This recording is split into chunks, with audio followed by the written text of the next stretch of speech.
आपल्या घरातले आई वडील आजोबा आपल्याला बडबड करतात तरी आपण सहन करतोय.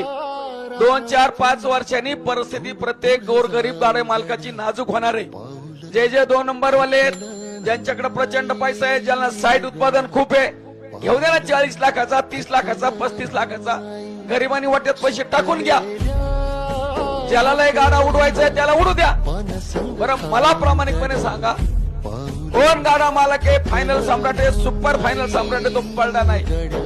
फक्त आपण जरा जास्त वेळा पडतो. तो कवा ना कवा पडलाय ना. मी कोणाचं नाव घेणार नाही, पण पडलेले सगळे टॉपचे गाडा मालक मी बघितले. ते कधी मध्ये पडतो, आपण काय पडतो, एवढाच फरक आहे. पण आपली आर्थिक परिस्थिती नाजूक होणार नाही.